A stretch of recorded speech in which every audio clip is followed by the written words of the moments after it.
Welcome to another episode of the Fantasy Basketball PH podcast. Enjoy the show.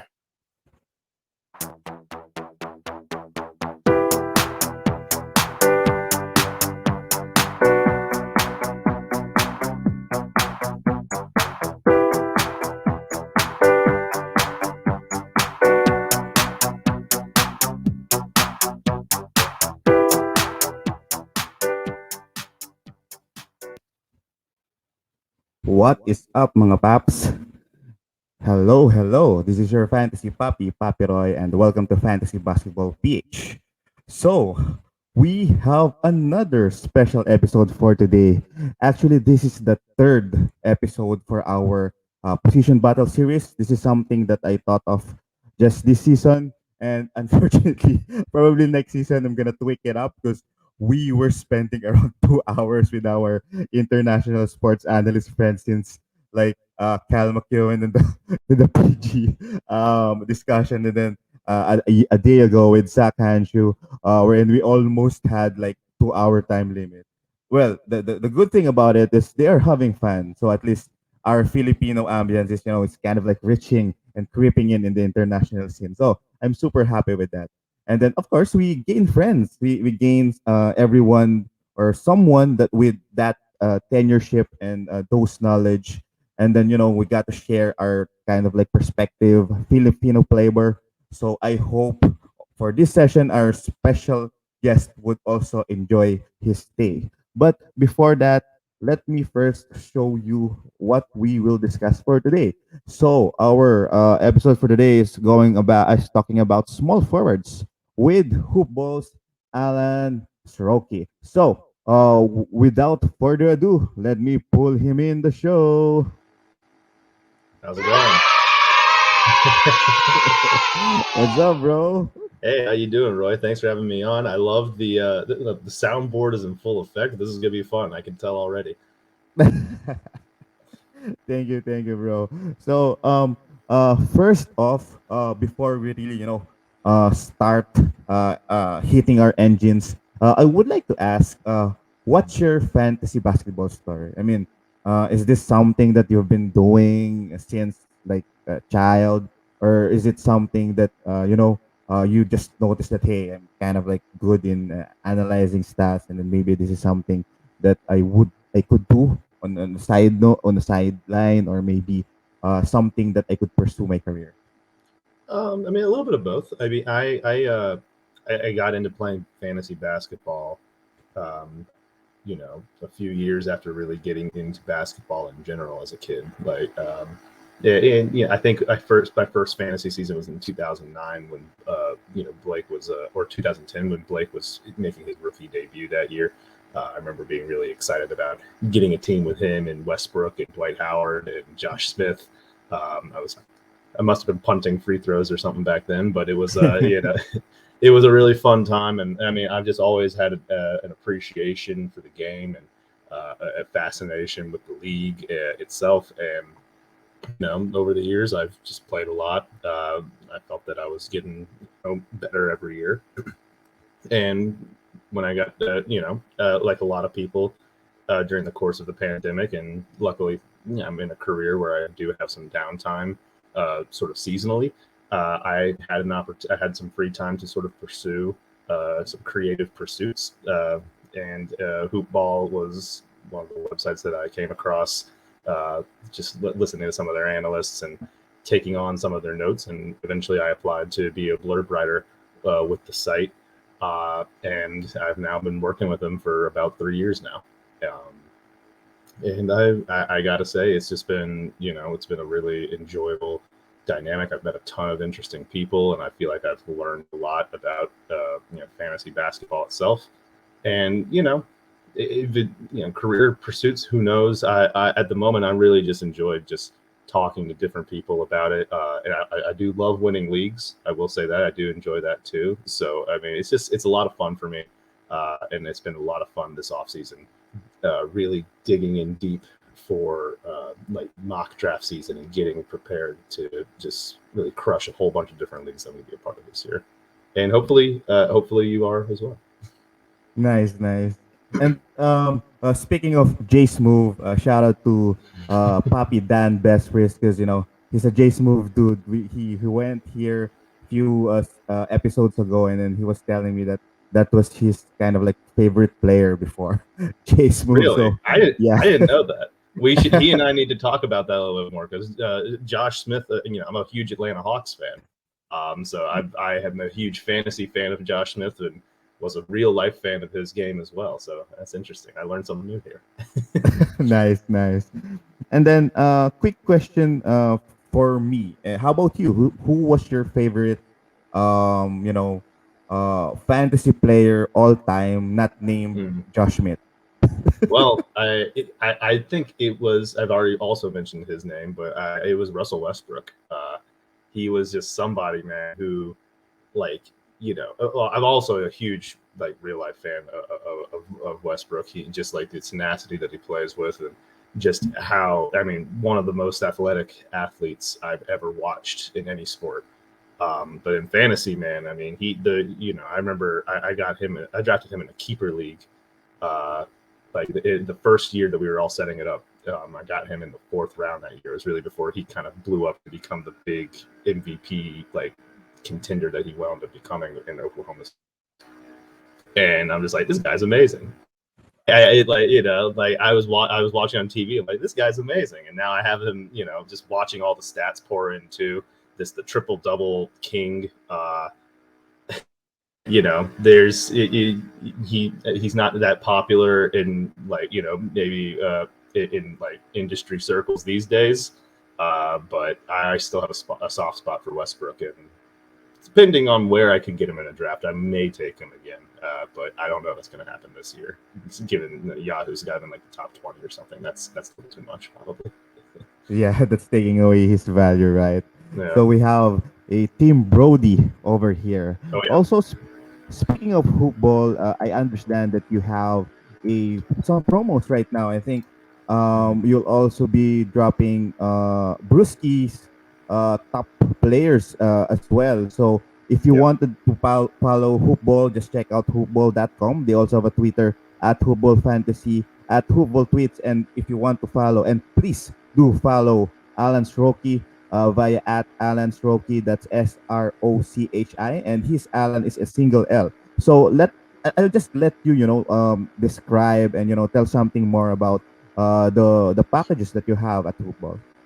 Yeah, so HoopBall's draft guide is up and available on the site. The team over there has a bunch of different payment plans that you could join in on, because HoopBall's really branched into they primarily focus on season-long fantasy, but they also have DFS, sports betting packages that include all three. But the draft guide itself, which in years past I've gotten to work on a little bit with Mike Passador over at the site. He's the editor at large at HoopBall, and he's really, really good at what he does. They have some, it is just really richly detailed, like player breakdowns, like up-to-date depth charts, articles coming out weekly from all HoopBall analysts breaking down punt builds to sleeper picks. Like it's a really, really strong product. And like you mentioned, the Brewski 150, which is the crown jewel of it all, is going to be released, I'm pretty sure, in about 8 days from this recording. So you got about at least they release it, I think, in different stages. But it will be first released to the public in about 8 to 7 days. So that's all coming on the horizon really soon. I know it's a very exciting time for the site.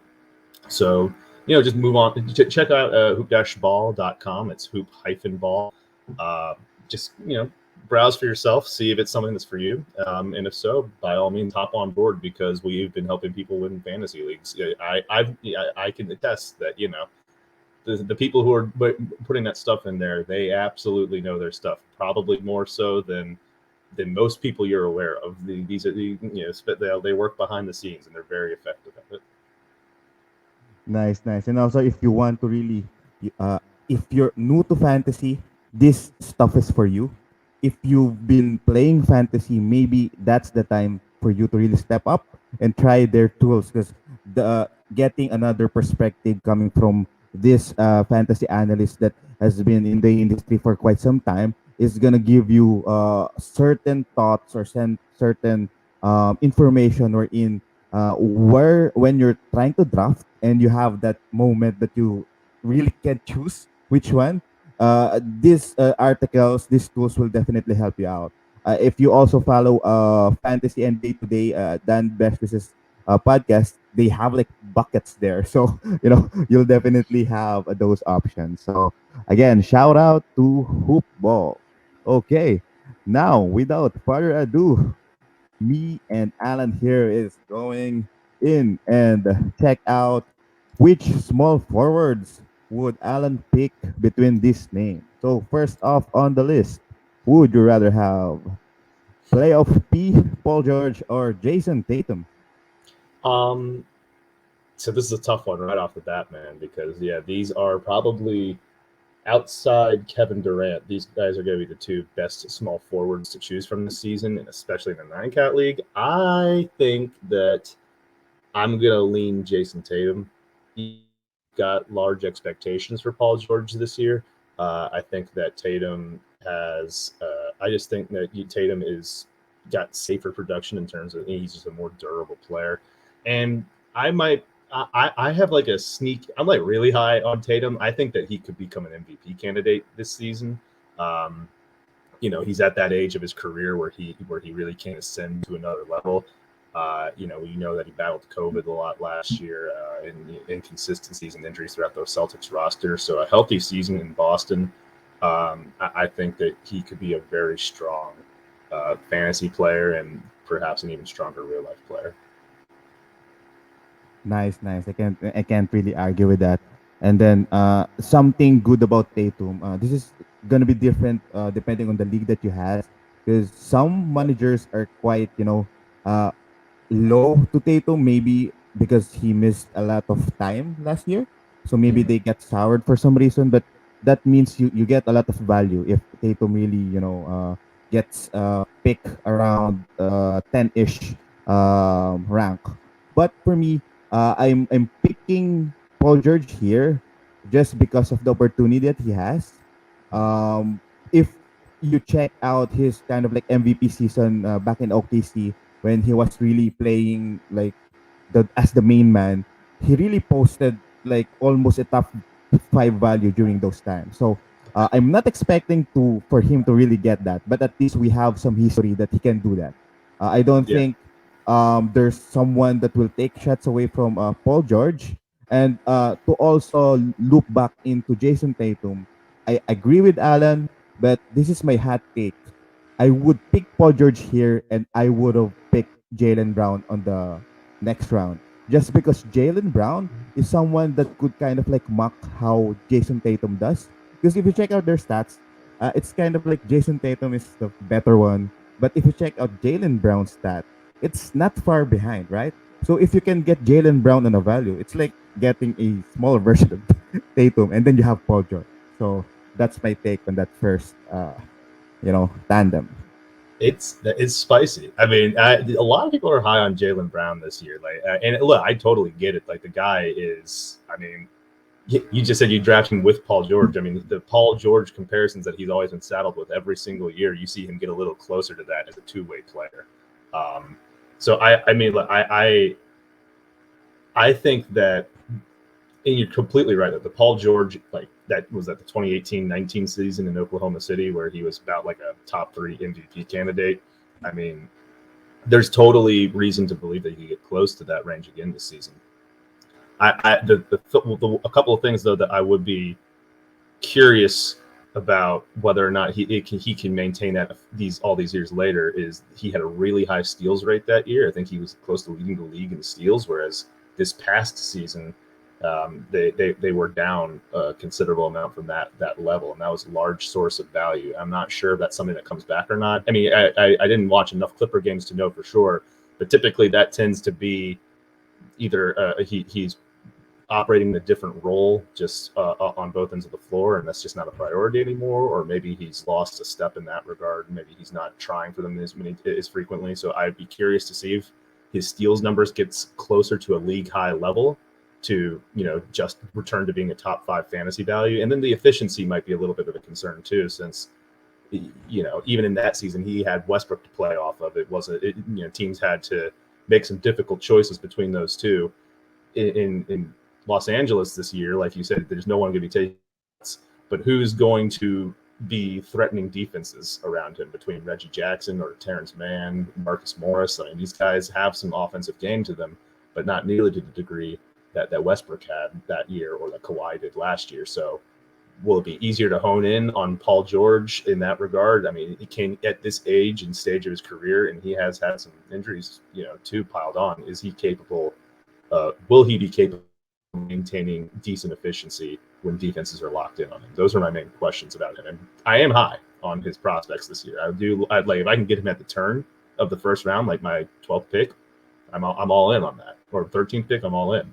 But I feel like Tatum is just a safer bet with a first pick, which is kind of like the route that I like to go with the top of the draft.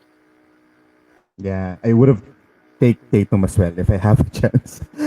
And just to add in on Paul George, something that I would be expecting for him to do this season is to really up his free throws, because it's been down maybe because of the touches that he's getting.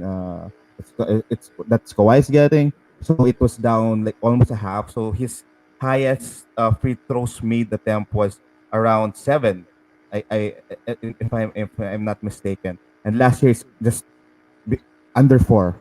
So I would expect that despite getting lower efficiency, maybe those free throws made and free throws percentage goes up. So given that there's like a few players that could really influence your free throw percentage, so that's where Paul George's value could come in if that's part of your strategy. Okay, and speaking of free throw percentage and free throws made, this next matchup is involves one of the best free throw influencers. I'm not sure if he could do it this season though.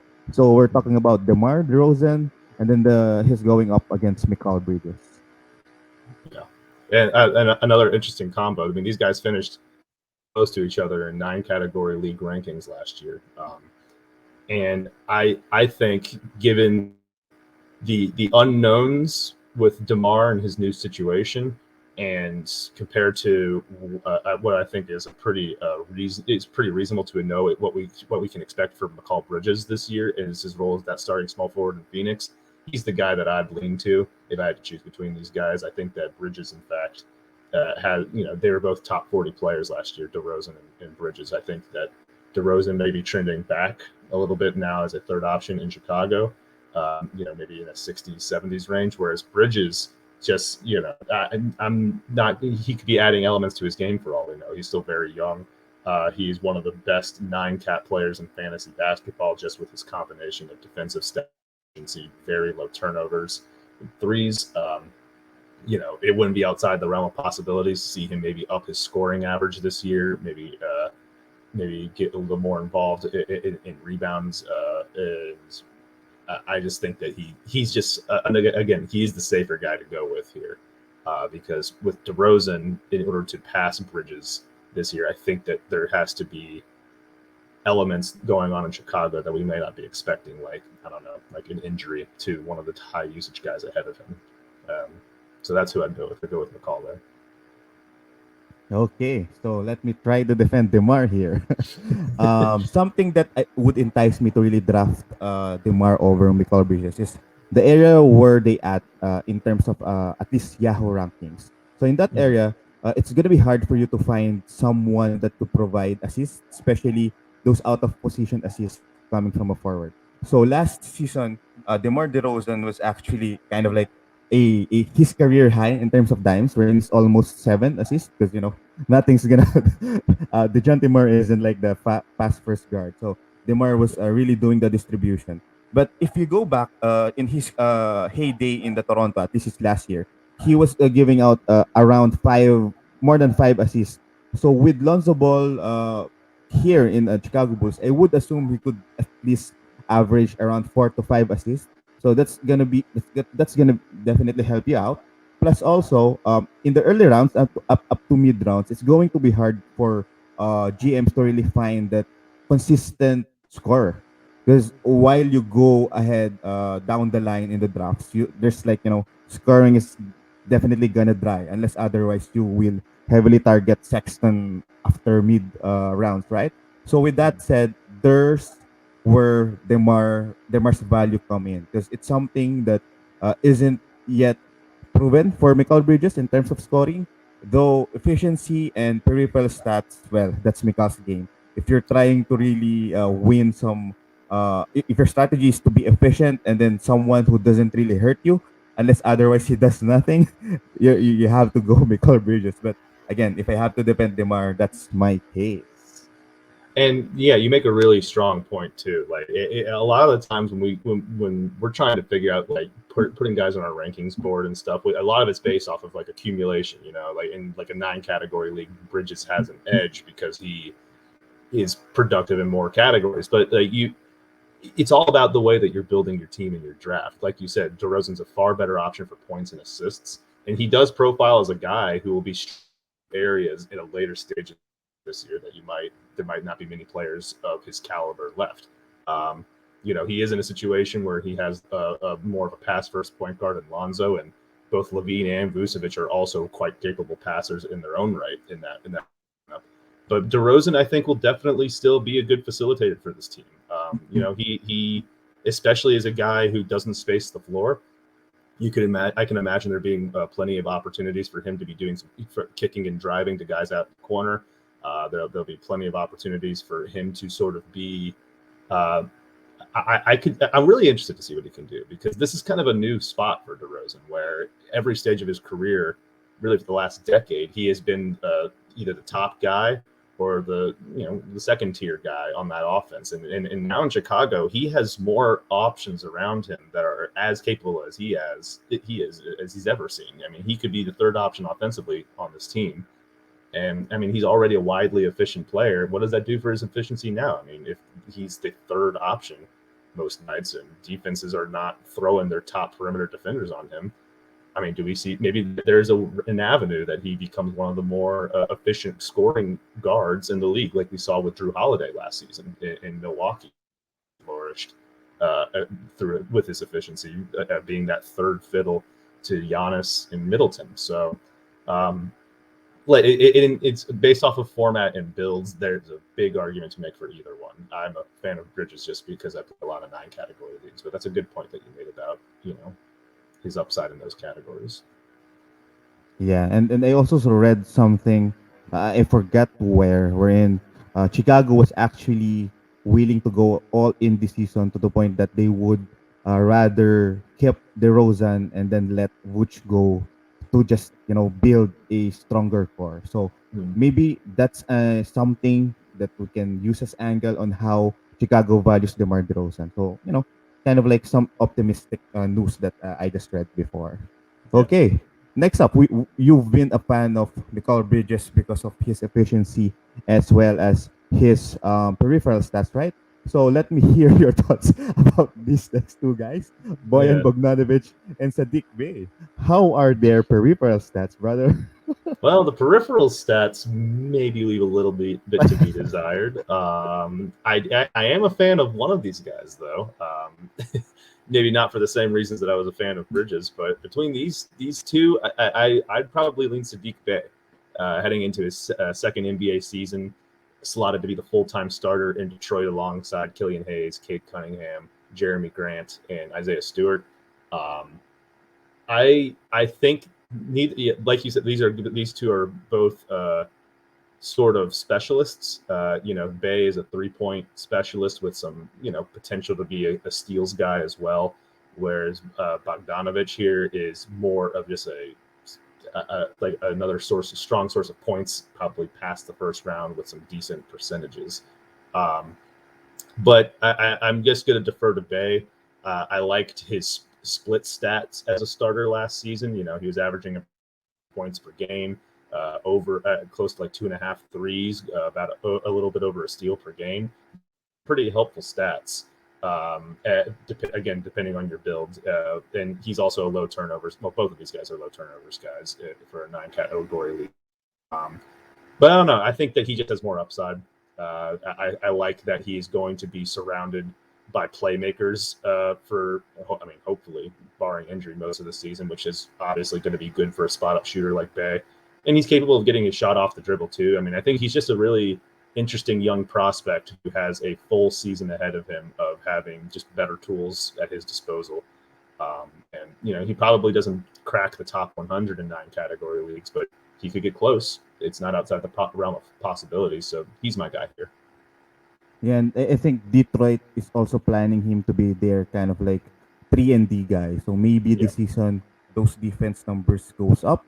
But again, during his college days, it's something that's quite decent, but we haven't seen that in last season, right? So that's something to be optimistic to as well for Sadiq Bey. So on my end, why Boyan? That's also my question to myself. Why Boyan? But sorry, I keep sticking you with these questions. but something that I like about Boyan. So last season he was actually providing solid influence in free throws as well. So aside for giving that a solid last round source of points and snipes as well, if you kind of like build an efficient lineup, or maybe this is a rot format, maybe you can add some Boyan Bogdanovic as a part of your few last picks to really help out to clear those negative free throw percentage. Because if ever he goes back to what he had before last season, he was really averaging around 4 free throws made per game with 0.903 percentage. So that's super high. That's gonna really help you out clear if you drafted Gobert, if you drafted Capella, at least one source of solid blocks and rebounds, and then you wanted to really get all players with good percentages. So maybe Boyan Bogdanovic is for you. So that's something that I like about him. And also, he has at least like a teeny weeny opportunity as well, just in case Mike Conley really, goes down. Because whenever Mike Conley goes down, what happens is Donovan ups his assist because he plays like that kind of like point guard role as well as Joe Ingles. And then it gives more scoring chores for Boyan Bogdanovic. So it's something that, kind of like helps his fantasy value as well. But I don't expect him to be that hard top 100 player too, because, in terms of 9 cats, he really doesn't provide anything else aside from those stats. Unless otherwise your league is like, 3 stats only. So it's gonna really win you games there. So that's my take for Boyan Bogdanovic. Yeah, and you can't minimize that he does have a pretty strong impact in free throws, which is really hard to find for any guy. Like as far as like scarce categories to improve on, free throw percentage is sneaky like the hardest one the later you get in drafts, because it has to do with not only efficiency, but you gotta get to the line, like at least 4 times a game or something like that to really like have an impact. And most players that get to that range, those are your high usage stars to mid-level usage role players, and typically at the end of your fantasy draft those guys are all gone. But so Bogdanovic definitely fills a niche there, and there's totally an argument to take him in that, or both of these guys will be drafted around the same range, and you can make an argument one way or another if you need a safer pick. There's an argument for Bogdanovic, especially if you need that boost in free throws. Yeah, and before we go to the next matchup, I was also thinking that what would happen to Sadiq Bey in terms of distribution of points, because majority of the value that Sadiq Bey offers are points and snipes, right? I understand they have like better playmakers now with Cade Cunningham and Killian Hayes healthy, but I think I'm just trying to figure out how would the points distribution comes in, because Jeremy needs the shot, Cade Cunningham needs the shot. Well, luckily for them, Killian Hayes doesn't quite shoot a lot, but Killian Hayes can't make the shots at the moment. So he's trying to make a shot. So if Sadiq Bey's percentage goes kind of like down, though it's not too bad, then this is also similar to Boyan Bogdanovic. That really hinders this both players' value, because they, given that they don't offer like other peripheral stats, that's the reason why they're there down the line. But if you're in a deep league, these 2 guys is gonna be make a difference in your team as well, because again in the later rounds it's going to be hard to find those sources of points. And then speaking of late rounds, these next matchups are more applicable to later rounds. Sure. I'm even not sure if one of them is really someone that I would target this season. But would you rather have Jay Crowder, who has been up and down? The, I remember last season they were like Cam Johnson and Jay Crowder are exchanging good weeks. So the first week Jay Crowder is fantasy Yeah. relevant. The next week it's Cam Johnson, and then he's going up against Reggie Bullock, who was really solid last season with the New York Knicks, and without anyone.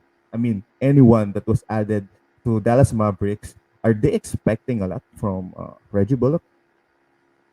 Yeah, so this is an interesting one, and I feel like the differences that you have between choosing these guys will have, we were talking about your category leagues for points formats.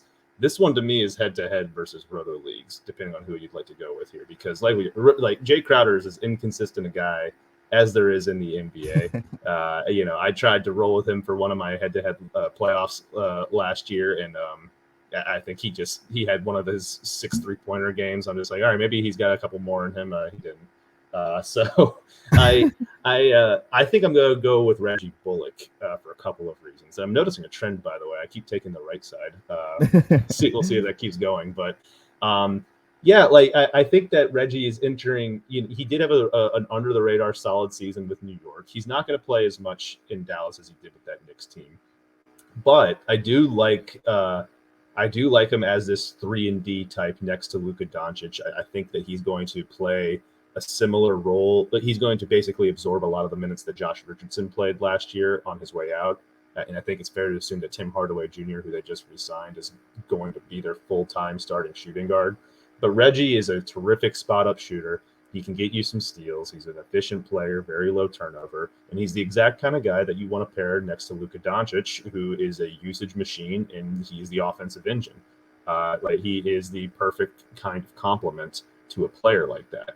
I guess the real reason, though, I'm just a little concerned with Jay Crowder, who is obviously important to this Phoenix Suns team. I mean, he's important to most contending teams, as we've seen in the past. Jay Crowder finds himself, he's like a poor man's Robert Horry in this generation. Yeah. He really finds himself in a ton of winning situations, and it's clear that there's some correlation there. He has a lot to do with it. So he's not going to lose any role this year in terms of playoff pursuit. But Cam Johnson is a guy who could theoretically cut into his playing time. Cam Johnson has improved dramatically over 2 seasons. He's exceeded expectations for a lot of guys. There was a stretch last year where I was really interested in Johnson because of just he had a really interesting collection of threes and steals and boards off the bench. But then there was a point too where he jumped into the starting lineup. I think maybe Crowder was dealing with an injury or something, and I was like, oh wow, Cam Johnson, he's about to run into some new minutes here, maybe starters level. Maybe this guy could be a top 100 kind of player, and we kind of saw him taper off after that. There's a lot of players in the league where you give them higher minutes and they can kind of plateau. There's a sort of a point of diminishing returns. So the only way, so I'm not sure if Johnson's ready yet to take over the starting power forward role or just like starting power forward matter. But that threat that I think is one that you can't ignore. It is enough for me to just say I can see a safer role for Reggie in a deeper league, especially if I'm in a head-to-head league. I'm definitely more like Reggie is like the staple of consistency compared to Crowder. Like that was one of the calling cards with Bullock last year. I mean, you could always expect 2 threes a game and maybe a steal every other game. Like it was pretty consistent that way. So tried and true. I'm gonna go with Reggie Bullock, and just for all those reasons combined. Well, for me, the only reason that I would defend Jay Crowder, because I mean, Alan here really killed me in those angles, but the only reason I would draft Crowder is if I also bet that this is the season wherein CP3 is going to slow down. So the moment that CP3 slows down, then it gives more minutes to go around all the starters or maybe positions. So if Crowder gets like a little bit more of like more 5 minutes on the floor, So that gives you like a couple of maybe at least half a steal more or a half or 1 3 point more. So that's the only upside that I see. But in deeper leagues, sure, if you end up needing some steals, some snipes, so maybe Jay Crowder is someone that definitely can help you out. But thing is, in deeper league, something that I could really suggest is around those rounds where Jay Crowder and Reggie Bullock is actually available, I would rather have upside guys compared to these guys. Yeah, they could really provide consistency, but their ceiling isn't really high enough to really kind of like help you win games. And speaking of upside, let me see your take between one of my boys, Pokey, Alexej Pokusevsky versus good old Aaron Gordon. Man, this one's tough. Pokusevsky is, I don't even really know where to begin with that guy. He is a very unique player.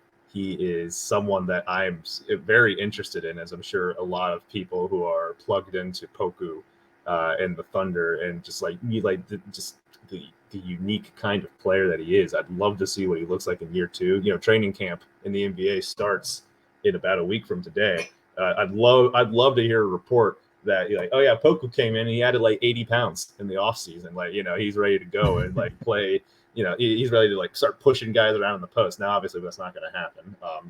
But this guy, this point forward type, a rebuilding Oklahoma City Thunder offense that is incentivized to be bad and willing to give a guy with this kind of upside opportunity to flash it. He's probably the guy I'm going to go with here, regardless of format. I switched up with you. I'm on the left side now. Mostly, wait, go to switch up when I'm about to choose my dude. But go ahead. I'm sorry. You know what? I will say this about Aaron Gordon though, who has got a pretty, especially in expert circles. Most people are like, don't even touch Aaron Gordon with a 6-foot pole. Like in a category league, this guy, his name recognition far exceeds like his fantasy value these days. I mean, and he's kind of had a dramatic drop off as a productive in terms of like the way that he produces from Orlando to Denver. Like in Orlando, they experimented with him being like this scoring 3 to this small ball 4 who can like really who's also just like commanding a large amount of usage next to Vucevic. But in Denver, offense is just not a part of his game at all. He's a connector on that end of the floor where he makes the extra pass for Jokic or it plays a 2-man game with Michael Porter Jr. He's a defensive specialist who doesn't necessarily give you a lot of steals and blocks. The percentages are kind of wacky, and it was a small sample size, but in those 14 games at the end of last year where Jamal Murray went down, we still didn't really see him step up on offense. That went more to Monte Morris and Campazzo. I think there's a reasonable expectation that Will Barton, should he stay healthy, will, he could be this team's third option offensively pretty easily before Gordon. If you're in a points format, there's some avenue, I think, for Gordon to get you to the top 100 level this year if he does maybe in a full offseason with Denver take on some additional offensive responsibilities. But in a categories league, he's not someone. There's just so many holes and so many areas that just he doesn't get it done in, that I'd rather take the upside play in Poku, who I, to be honest, I mean, like you defend Poku for me because I'm not well enough. I'm going pure upside with that pick. I'm not sure what to expect from him this season though. Yeah, I expect him to really average at least 1 block, 2 snipes per game, and then maybe at least more than 10, and then I'm super happy. All right, yeah, no, in that case, I'll take him over like all those 4 guys we just talked about. Especially if he's dishing too with those assists, that's another interesting element of this game. Yeah, because he really plays like a guard on a big man's body, but unfortunately it's Sean Bradley's body, so it's not like a buff big man. But thing about him, he plays like a shooting guard. with the center body. So you expect more snipes, expect more points. He also defends well. So I do expect that at least point 0.9 blocks for this season. Like what you've said, I would assume they would let him play his game because his backstory was something that I really remember so well because was about to really draft Pokusevski, and then they really OKC did uh, tried all of their best to really get Pokusevski ahead of the Dallas Mavericks because during that point in time in the draft, Dallas was really sure to get Pokusevski. So with that said, given that specific interest to them, and then on how they handled Pokusevski last season, I am also optimistic that they'll his to be honest, he should be ahead of Baisley in terms of them agree. developing their young forwards. I think Pokusevski has more upside than Baisley. On the other hand, Aaron Gordon, yeah, I definitely agree on the take on what he did back in Orlando, where he kind of like also played a point forward role and he upped his assist for quite some time.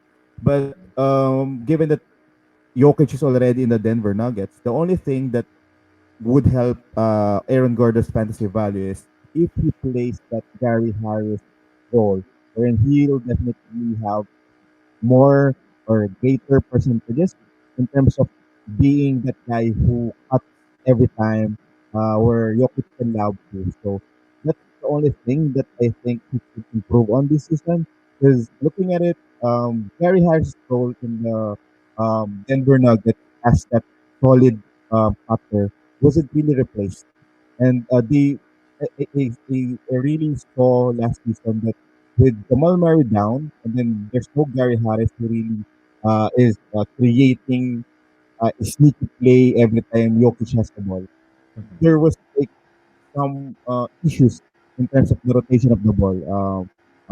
It's like the first season or in MPJ gets a lot of minutes with Jokic. So with that in the shelf, they had a solid season last season. I would assume that they already figured that out, making Aaron Gordon a good receiver from no Nikola Jokic. Would that impact his fantasy value?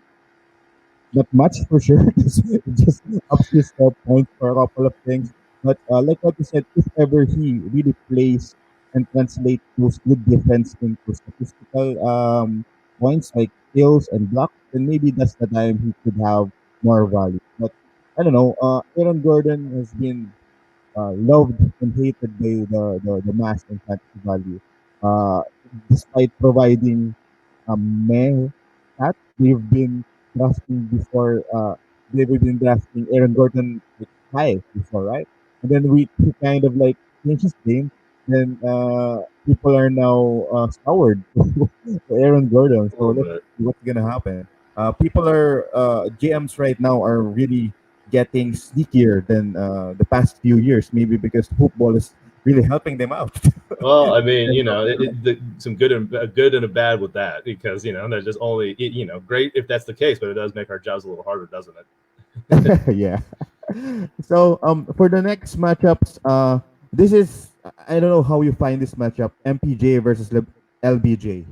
Ooh, this is a tough one, and this one is super dependent on your format exclusively. So I will give you two answers. If you're in a categories league of any kind, Porter's your guy.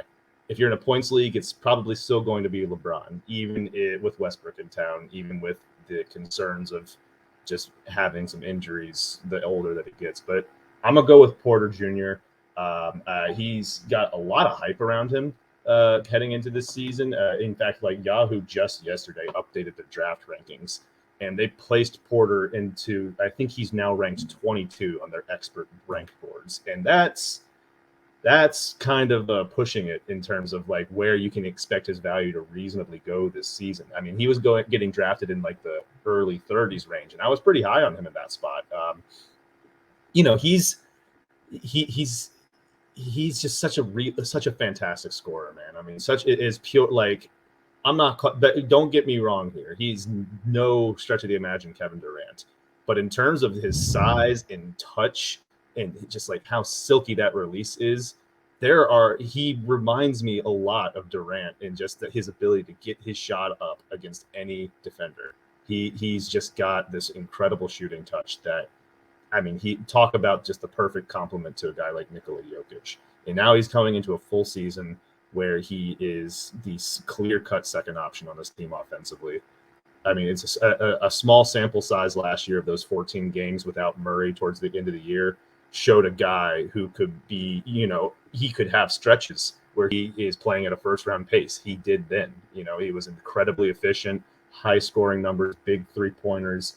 He was, strong on the boards. I mean, he doesn't help you all that much with assists or steals, but he can really produce for you in pretty much every one of those other categories. So in a 9-category league, he's absolutely the guy that I'm looking towards. And that is probably at least a somewhat controversy because he and LeBron are going around the same spot right now. But in a points league, I still think LeBron reigns supreme over him because he is, I mean, LeBron will probably be a top 10 points league player until the day he retires.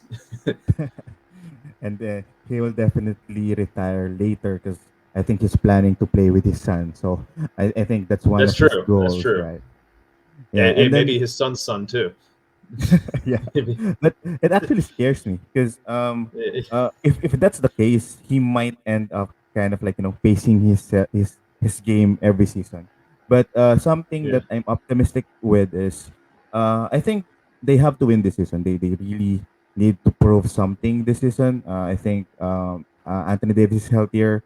Maybe he's healthier as well. So maybe he goes back to last season LeBron, wherein he surprised us with those high assists.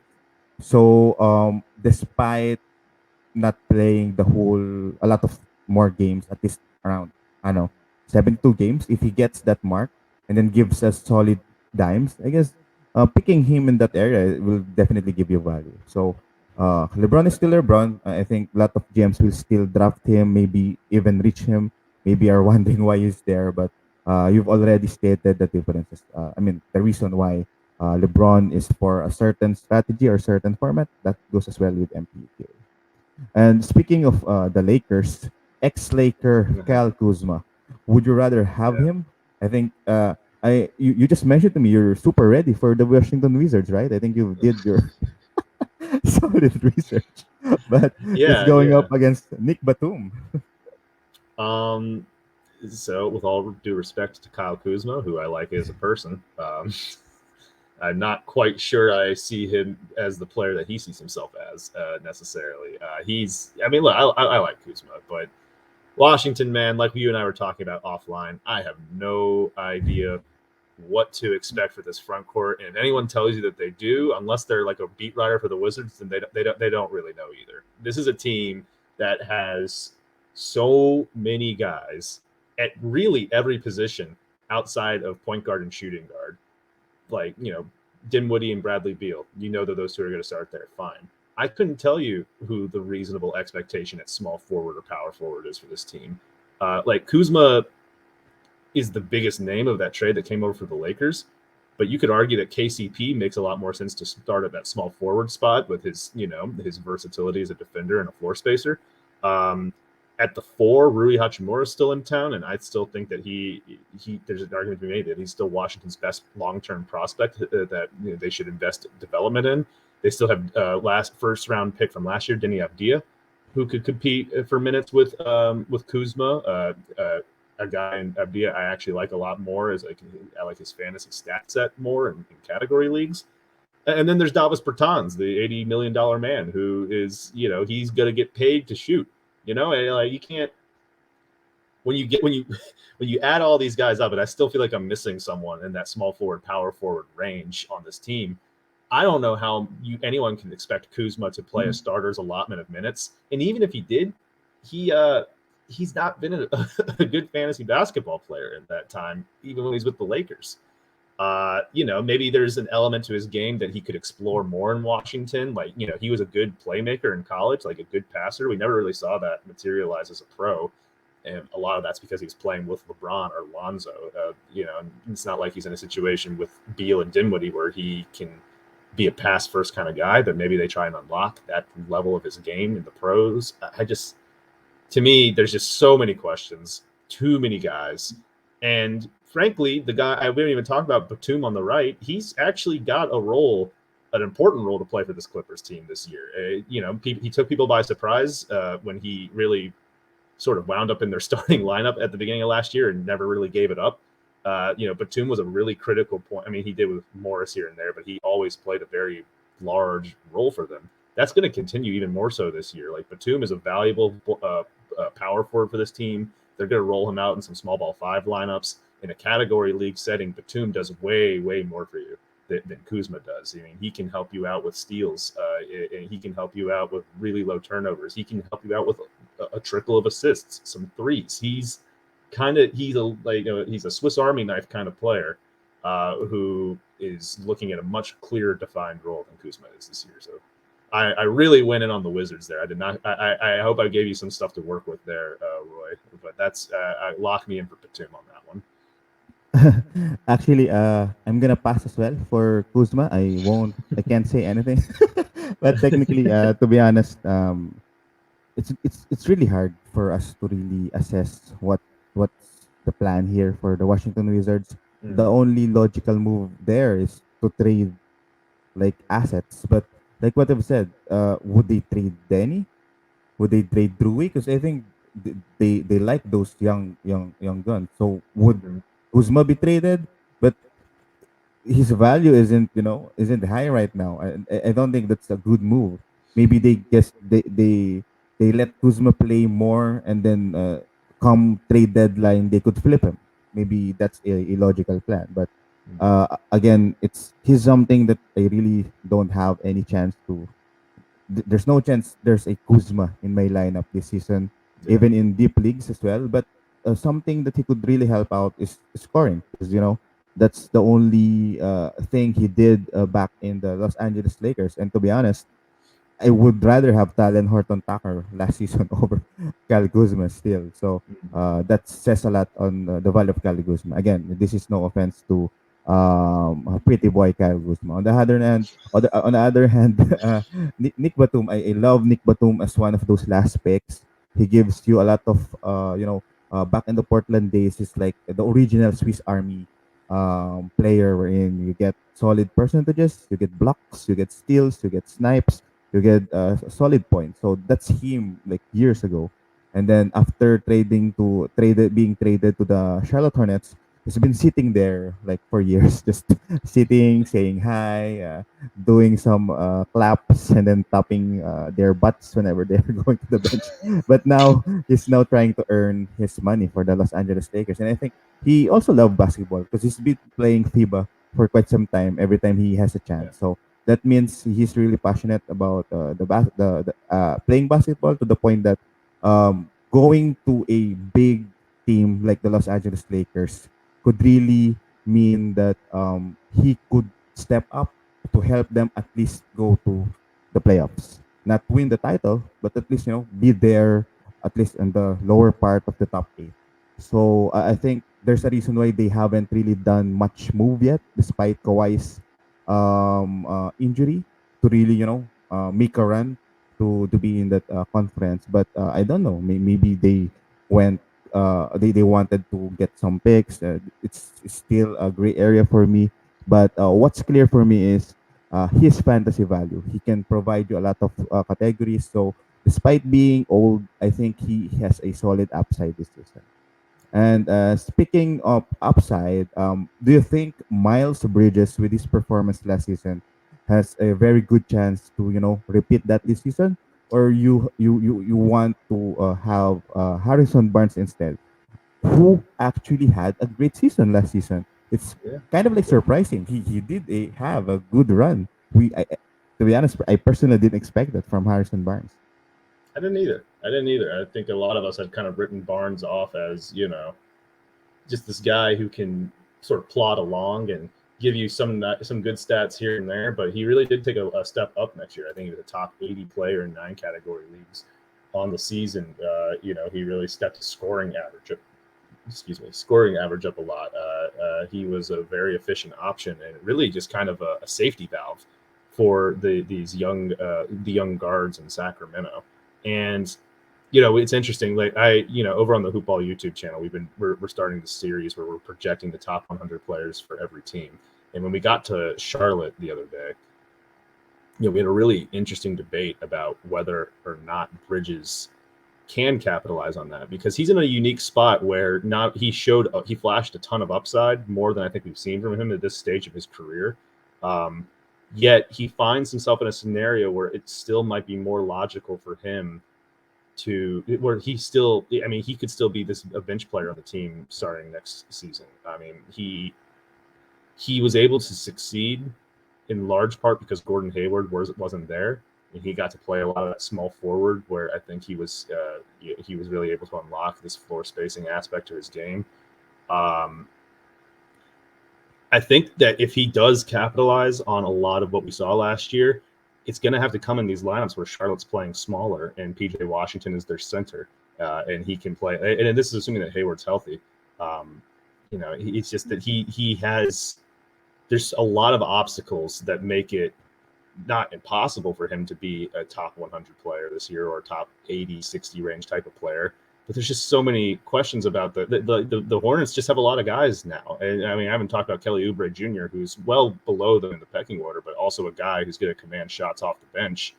Is there enough there for Bridges to take the next step? Is he going to ascend past Hayward as a clear cut, second option offensively with LaMelo and Terry Rozier? I don't know.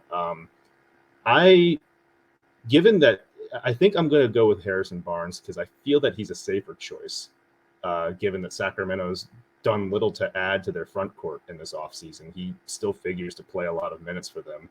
I think that he's still a trade candidate too, which could make things complicated. I really want to go with Bridges because that upside's really enticing, but I feel that Barnes, who you could probably draft in a similar range at least the beginning of the season, I have reason to believe that his role is more straightforward than Miles Bridges is.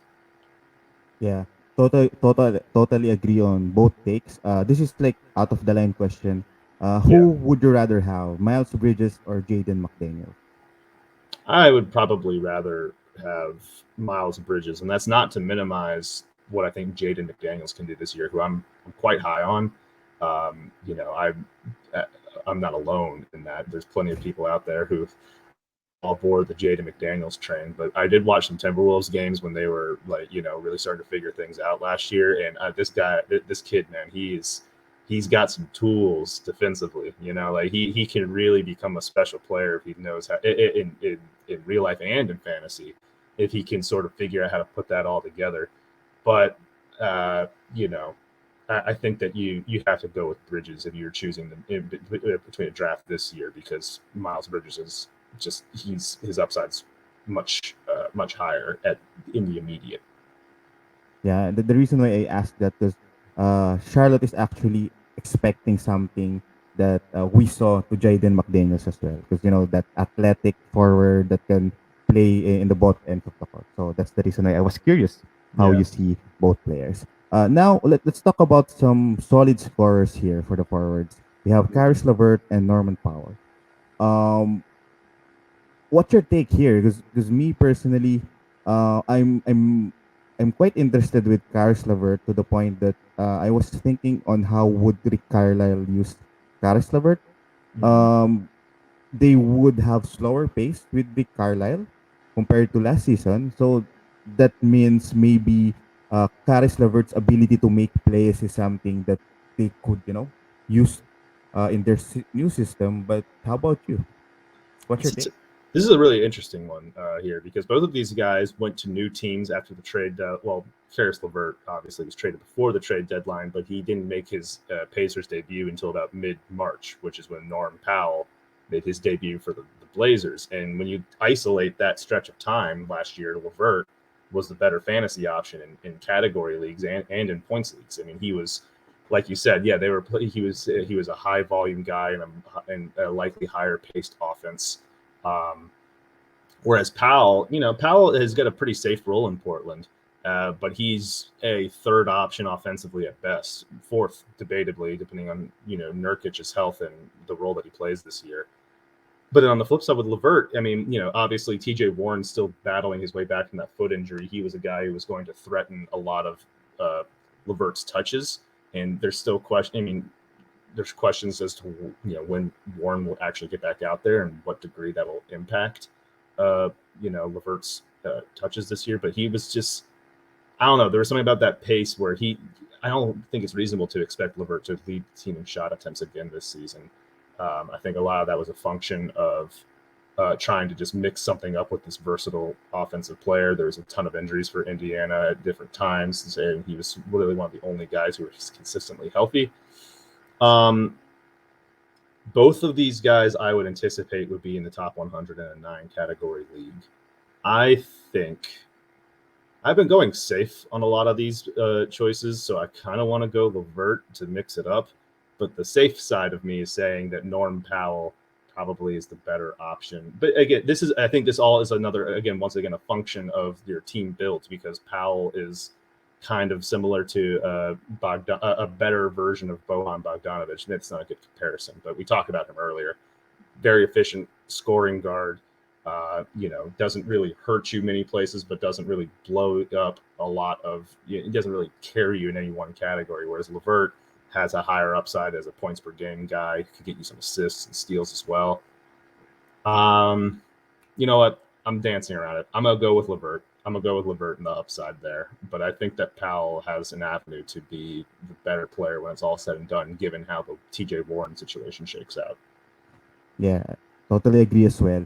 And then additional, incentive for LeVert too is Brogdon has been kind of like injured every season almost. So maybe that also adds some additional incentive for Caris LeVert, for anyone who drafts Caris LeVert.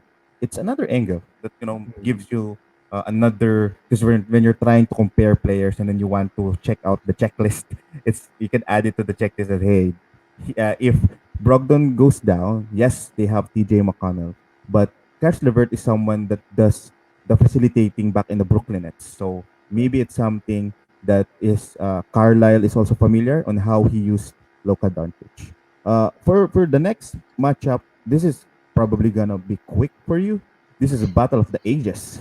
Yeah. Tito, Uncle Joe, and Uncle Gallo, the Italian cock. So who would you rather have? I'm assuming there's a clear answer here.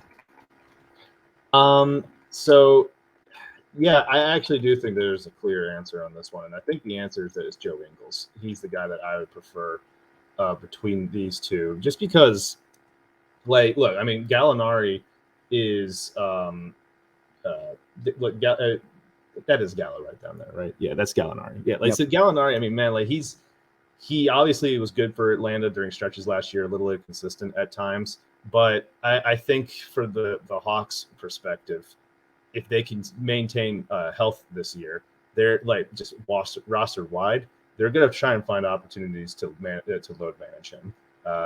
Given the injury history, given the age, and given the importance that they need in shot creation in their playoff run coming up, they have enough depth to get by here and there without Gallo playing in certain matchups, especially when you consider that they just drafted Jalen Johnson out of Duke.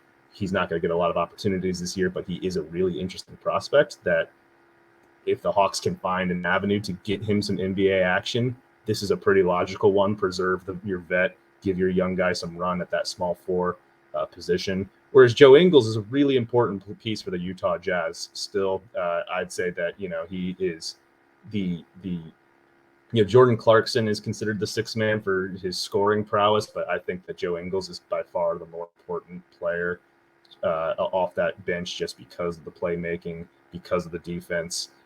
That role's not going anywhere this year. I think that there's just a strong bet that he finishes the season ahead of Gallo, and he has an opportunity to be a top 100 player. The one thing that Gallinari has, as far as that sets him apart from other guys that you can choose at this range, is kind of what we talked about with Bojan Bogdanovic. He's a really good free throw percentage guy at that stage of the draft. Can get you a decent volume of them, and he's near 90% from the line. But if Atlanta is healthy this year, they have a lot of incentive to dial back his role during the regular season so that they can make a deep playoff push. Yeah, that's actually one of the points I was taking. It's just a matter of really validating how deep Utah versus Atlanta is. Because in Yeah. terms of depth, I guess Atlanta is on the top tier of all NBA teams in terms of depth. They really have good guards and wings and forwards there. So it's Yeah. gonna be tough for Gallo here to give that solid fantasy value when he was in OKC or even his late days in Los Angeles Clippers. On the other hand, additional value and incentive as well for Joe Ingles is the ones we've talked about Boyan as well. If Conley goes down, then Joe Ingles dimes and minutes goes up. No doubt. Okay, so this one, let's see. Do you think this is a tough one? The top We're tier. Yeah. This is Brandon Ingram versus Chris Middleton. The ones that you've been rolling with at the top are very tricky, man. Like all three of these, marquee ones. There's a lot of arguments both ways. I like these guys are gonna finish close this season, in I think per game value.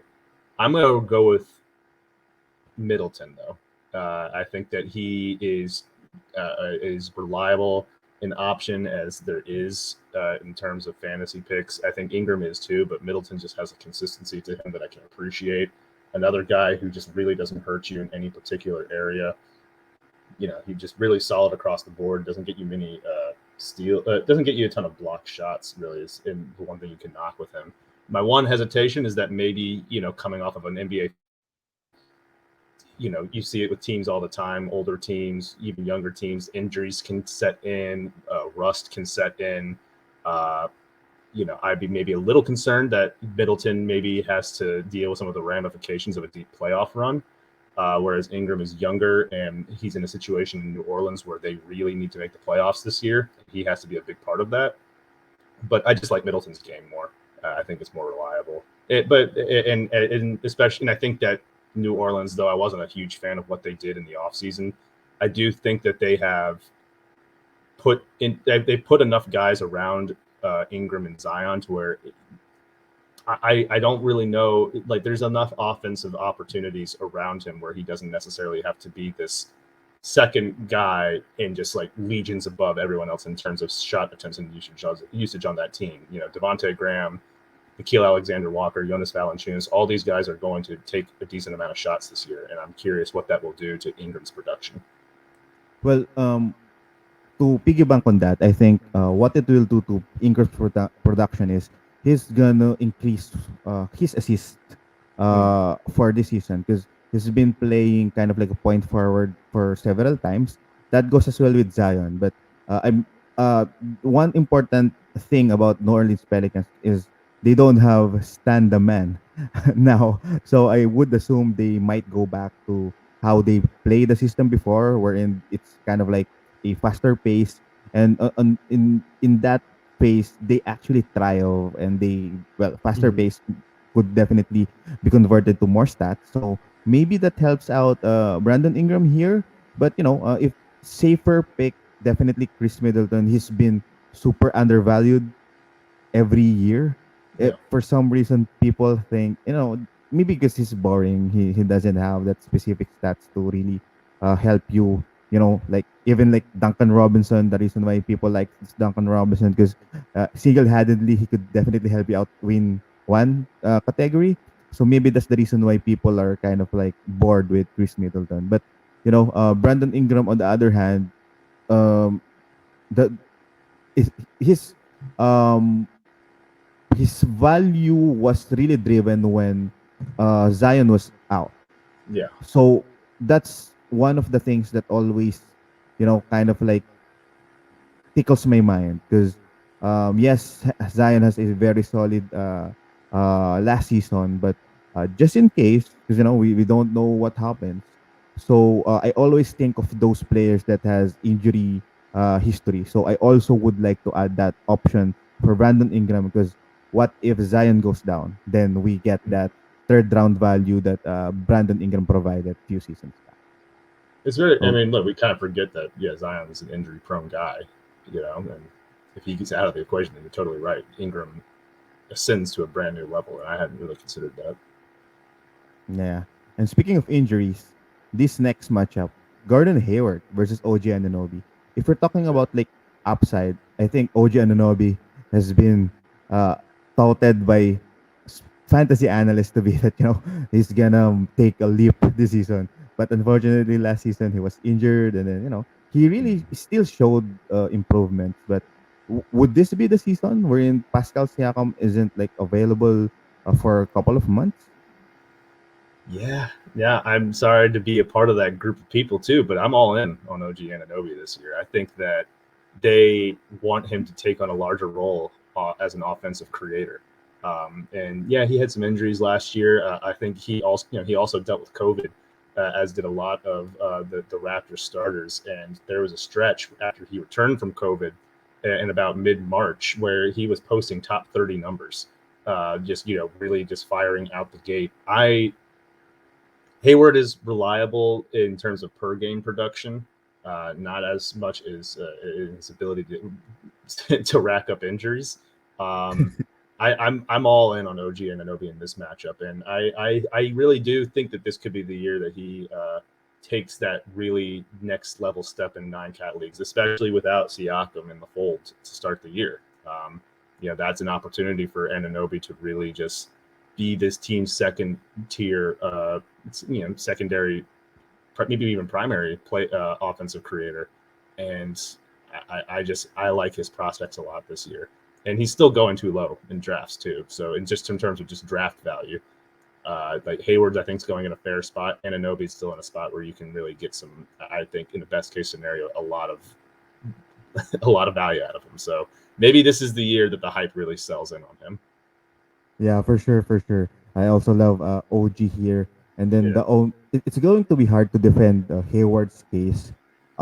Maybe dimes could matter, but it's being offset by his ability to get injured every season. So, I guess I'm also going to pick OG here and leave Gordon Hayward on the rock. Maybe something that could give or boost values to Hayward is if people won't draft him to the point that he will slide like a Mhm. couple of rounds down, then that's where you get value out of Gordon Hayward.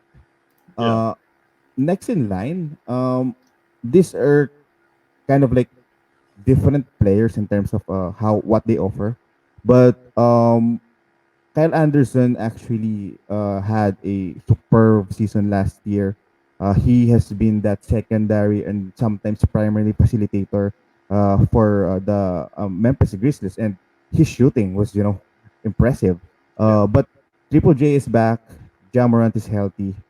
Um, Compared to Wiggins, Klay Thompson is still out. He's gonna be their secondary scorer still, but they have like difference in terms of what they offer. Yeah.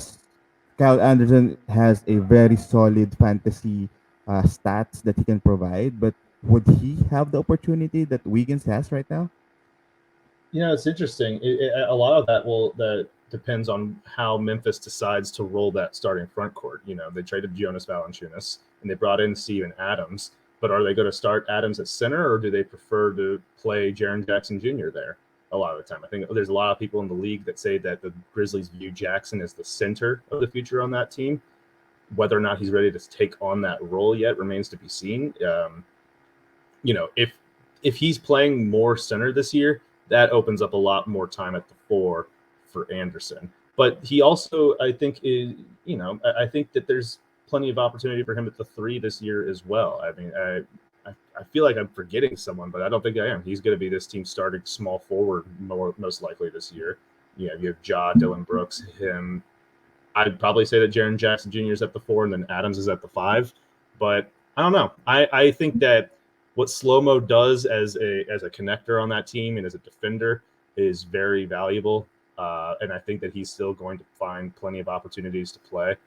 And, whereas Wiggins, I'm not like Klay Thompson is going to have a very up and down season. I think that people are going to expect too much from Klay coming back from his injury.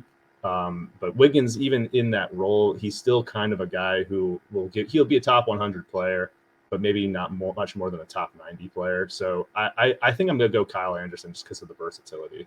Unless I'm forgetting of a guy who in Memphis who should be starting over him at small forward, which I feel like I'm just totally blanking on right now. But No, I guess I also think Kyle Anderson will definitely start. Like what you said, you actually stated the important thing there, because his role is like Joe Ingles' role in the Utah Jazz. a little bit, He is kind of like sticks. He makes the team cohesive on what he offers, despite being that slow player. Wiggins, the only thing that entices me with Wiggins is that out of position blocks. So it's something that really is Wiggins is kind of like good. So maybe that's something that you want to check if you're drafting Wiggins. Next up, these two guys had their both of them had limelights last season. Mm-hmm. Entering the season, DeAndre Hunter really surprised us. End of the season, Lou Dort, did some help GMs win the playoffs, right? So who do you think is a better player now? Majority of the players around them are healthy, and then it's back to their regular role. So would you rather have Lou Dort or DeAndre Hunter? So this might be where my Hawks bias starts to come in, but maybe not, because I would definitely go with DeAndre Hunter here. Hunter did start off last year like on this incredible, just high efficiency note, scoring at all three levels. Really was Atlanta's most consistent player behind Trae Young. The one guy who was not in the lineup for a lot of that will have an interesting impact on him this year that needs to be evaluated is Bogdanovich. Those two were injured at different times, and they did not get to play a ton, really much at all, aside from the playoffs in the starting lineup together. The thing with Hunter that made that, he was posting top 60 value. He was only doing it on 12 shots per game. It was really high efficiency that was getting him over that mark. Nice threes, good points numbers, decent enough rebounding. He's going to be the starting small forward assuredly on this Hawks team this year, and a lot has been made about the depth being a concern. You got to find your minutes for Herter and Cam Reddish and Bogdanovich and Hunter. Where do all those guys fit and play? And the only thing I'd say of those four, Hunter is the one, if he's healthy, who has the most consistent role, I think, locked up because of his ability to defend on the perimeter. He is the Hawks' best option in that regard. And if he can create in the way that we saw him do at the beginning, those first 30 games last year, for himself, that's just too invaluable to not play 30 minutes a night for Nate McMillan.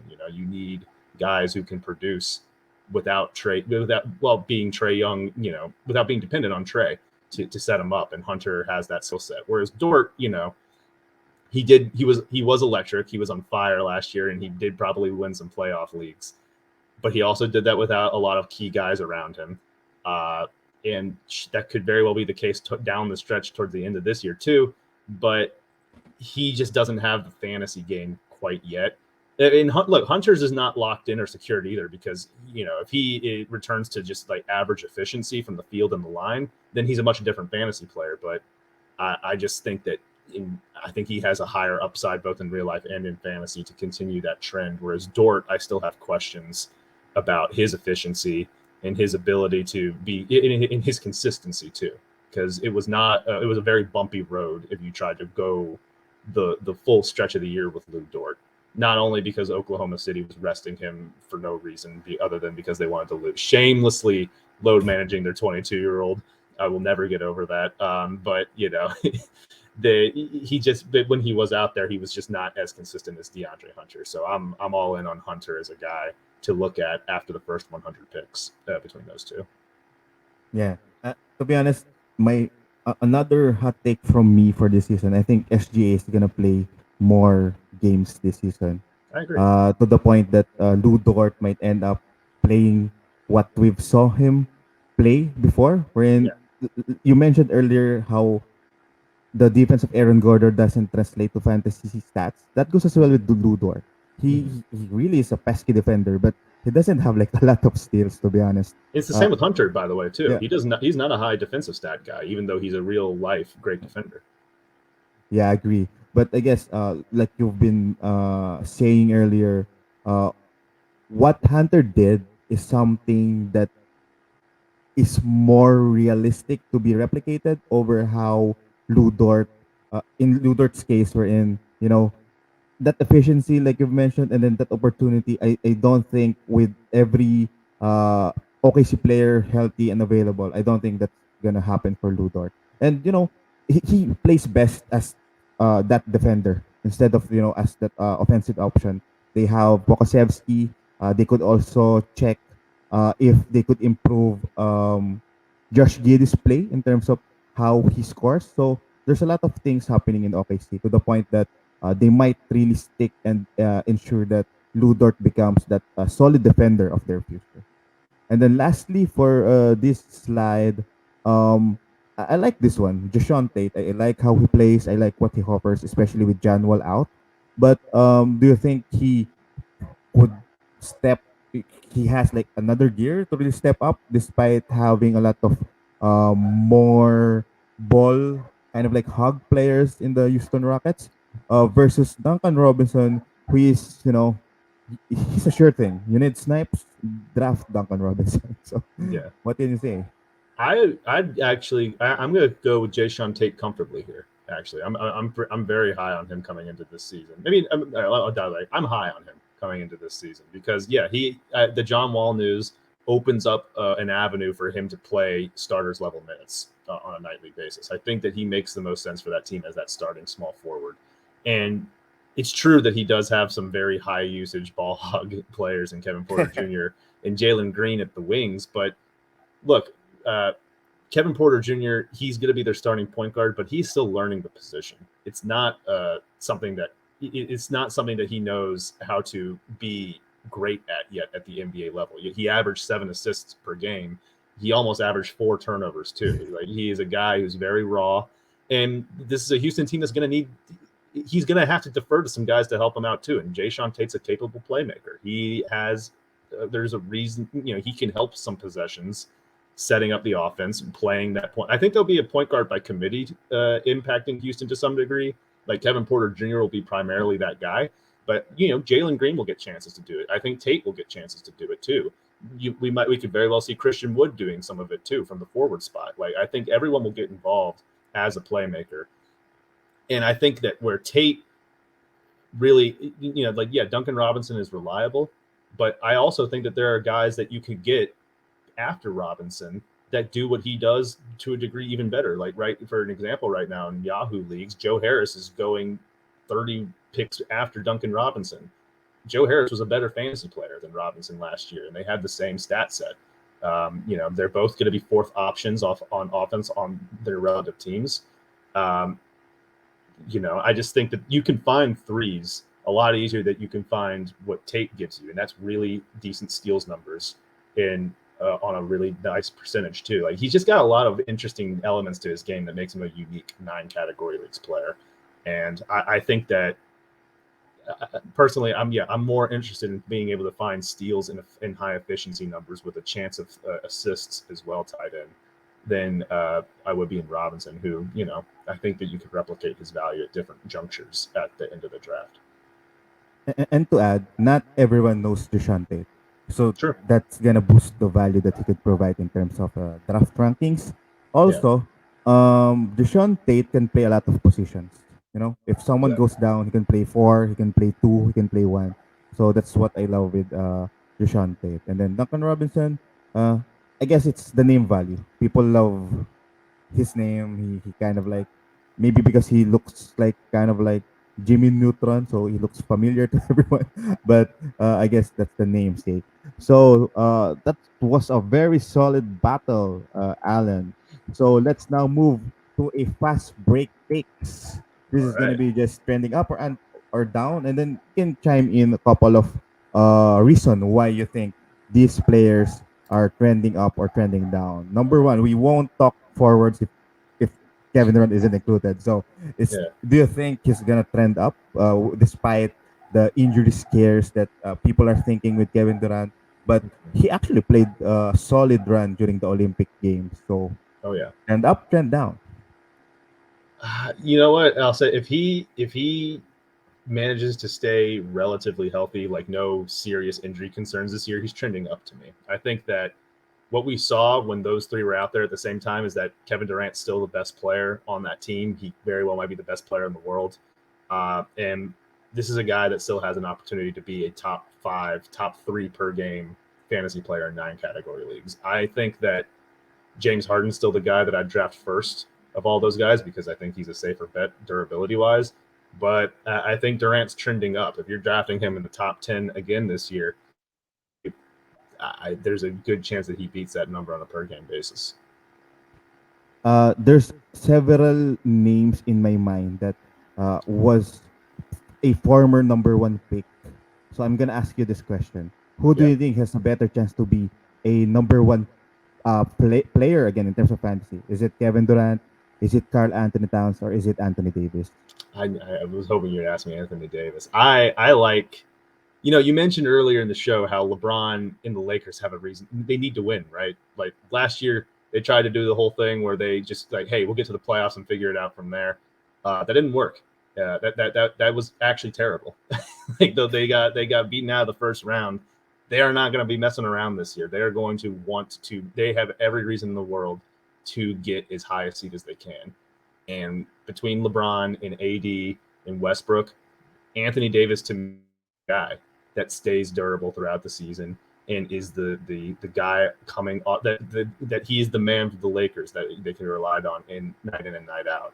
So I think there's a lot has been made about like injury concerns with him and like the numbers falling off. I think that he's in for a bounce back season this year. I think that he could end up being a top 3 player in fantasy. Probably I'd give a better shot at that than Durant. So he's my guy that I'd go with there. I think that Nice. I think that the blocks and rebounds come back, and that he plays as many games as he can. Actually, for me, he's my second, and my first pick is Carl Anthony Towns. I think he Yeah. will also have to be honest, a more conservative chance over Anthony Davis just because of the injuries in the Yeah, past. definitely. Cat has been like an Iron Man before last season, and the previous season we're in is just an unfortunate event for Carl Anthony Towns. But yeah, those I'm mentioning this because for those who are listening to us right now, when you're trying to pick in the first round, the first thing that comes to my mind is, will this player has a chance to be the number one fantasy player for this season? Because that's what happened to Nikola Jokic. To be honest, he wasn't touted to be the number one fantasy player last season, but he surprised us, ending up with a very solid fantasy value over the likes of James Harden, who was traded to the Brooklyn Nets. That's why that bumped his fantasy projection as well, and that goes as well with maybe Stephen Curry. But yeah, I just really wanted to share and point that one out. Next And up, yeah, Tsunami Papi. Oh, anything you want to say, bro? no, I was just gonna say, yeah, no, like just to be clear, I would not draft the guys in the top 5, like we said. Like you're right, the Towns is the more Yeah, durable option. Yeah, but I think the viewers know that. So yeah, Tsunami Poppy. yeah, and it's going to be a value as well. You pick Anthony Davis. Sometimes Davis is available in the start of second round, and if you Yeah, have a chance to really get Anthony Davis, it's going to give you a lot of value. Okay, going back to our homeboy, Tsunami Papi. He had a very bad rep last season just because of how he shot the ball. So, yeah. would he, revive his game in the Charlotte Hornets? Maybe the efficiency goes up because he's in a. There's a lot of other options around him. Well, actually, not even really. I mean, like Steph Curry is it? Well, I mean, look, Steph Curry's an option offensively around him, as was Wiggins. Not so much Draymond. I'm talking myself in tongues here. Nah, he's trending down. He's a bench player in Charlotte. There are 5 guys that are going to get opportunities on offense ahead of him. He did not have a lot of suitors in free agency for a reason.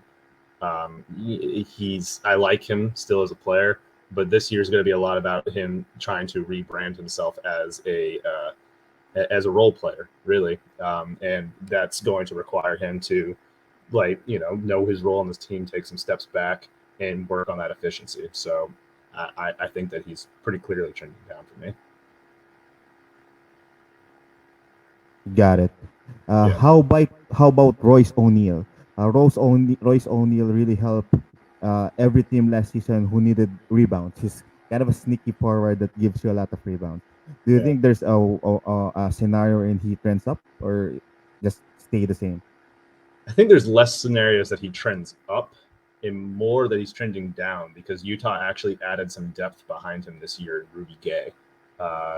Gay, in years past, it's really been Royce O'Neill, Bogdanovich, locking down that power forward spot. But Gay is going to play a lot of minutes there this year.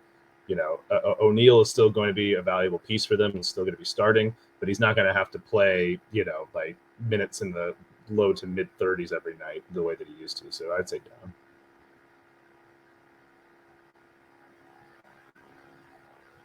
Yeah, and I think Rudy Gay offers more as well in terms of fantasy stats and even in reality. Rudy Gay has some juice, has some grandpa juice that he got from Manu Ginobili when he was in the San Antonio Spurs. They got something Speaking back of there, man.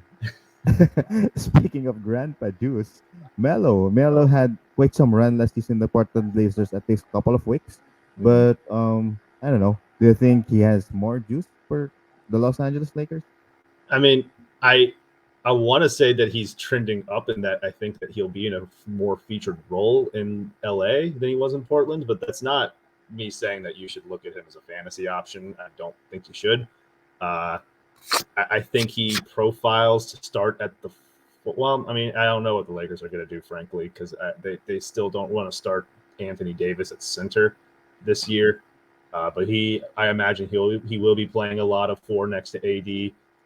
But he's still competing with Trevor Ariza for that spot too. I mean, it's tricky. I'd say he's trending up, but only marginally. And even if it were more than that, you can't draft him or really utilize him in fantasy this year. Yeah. At least he's happy. At least he's happy, man. Yeah, no, Yeah. banana boat back together. Exactly. Yeah. This one, next one could have been a very solid fantasy player for this season, but fortunately, he's injured. So I guess there's one answer for this one for TJ Warren. He's trending down, unfortunately. Until we know more about that foot, he has to be trending down. We need to.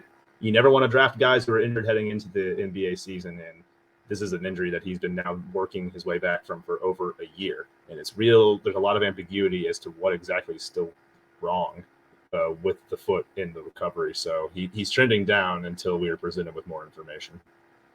Yeah, it was a sad news because if you drafted early and you haven't really checked the injury, you could have drafted TJ Warren because he's about to really provide such value in the Indiana Pacers. Speaking of injuries, another injured player. Yeah. Kawhi Leonard. Would you draft him this season? No. You shouldn't. No one. None of y'all should draft Kawhi Leonard. Yahoo had him in the top 20 for a long time in their pre-ranks. Yeah. That was ridiculous. Now their updated rankings are still ridiculous. He's in the 90s. Don't draft Kawhi Leonard. He's not playing this year, guys. He's they maybe he'll play for the last week of the season, but just pick him up on the waiver wire or something if he's going to play in that last month or so. You can't draft this guy. Don't waste an IR spot either because guys are going to get injured. There's still COVID out there too. You're going to need to utilize all those spots. And once he's healthy, he's definitely going to be limited in terms of playing time as well. Yeah, he's totally off the board this year. For sure. How about Josh Hart? Josh Hart gives you a kind of a unique set of stats, rebounds, and snipes. So do you think he would trend up? I'm gonna say trending down. Even though I think that he's going to be playing more or less the same role this year that he was in previous seasons, but I just think that he is not necessarily. I think he is less a part of New Orleans' plans going forward than he has been, previously. I still like him, And if he gets opportunities to play through injury or something, because he's not going to be a starter on this team, but he will play off the bench for sure.